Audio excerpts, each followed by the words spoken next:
الناس اللي بتسألني على اللحمة الحلال في أمريكا، أنا جيت في ستور كبير هنا باكستاني حلال. الراجل جوا معي يقطع، جيت اخذ منه نص خروف. نص الخروف بكام؟ ب 200 دولار. هو كله على بعضه ب 400 دولار، بس قلت اياه اخذ نص لان في الثلاجة صراحة اللحمة تغير طعمها مع الوقت يعني، فقلت زين النص وبعد فترة اخذ نص ثاني. فالباكستاني ده فيه لحمة حلال، وبرضه في كوارع. هاي بالصلاة على النبي شايفين كوارع دي؟ ده حلال. ده بكام دي؟ ب 11 دولار و60 سنت الكوارع دي. ده غير طبعا الخروف. الخروف زي ما قلت لكم نص الخروف ب 200 دولار. قطع الخروف زي ما انتم شايفين،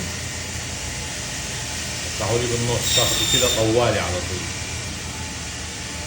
خروف كم باوند؟ 337 باوند. قطع النص ب 200 دولار. اها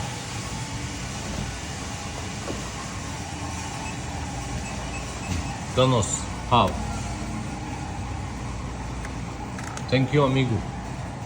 اوكي 220. اوكي ثانك يو. 220 دولار النص. اها يا كارت. Medium or small? ميديوم. You want to remove the fat or keep the fat? نو نو اتس اوكي.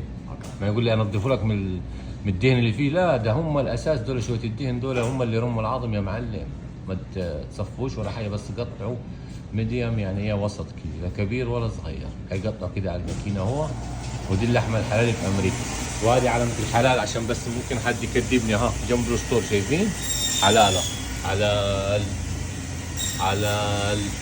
تمام. تعالوا اوريكم الكوارع.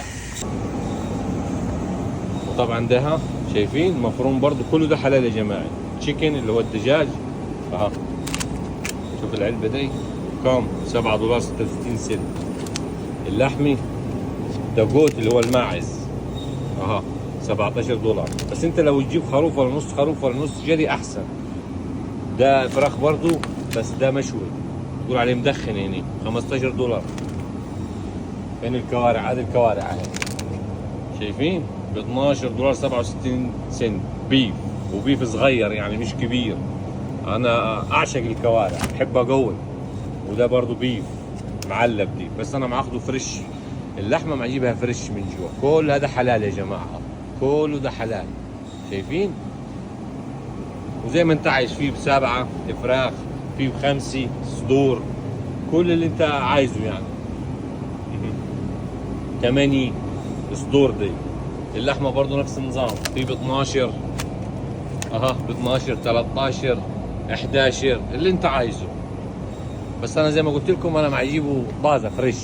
انا عند الكاشير اهو، خدت النص الخروف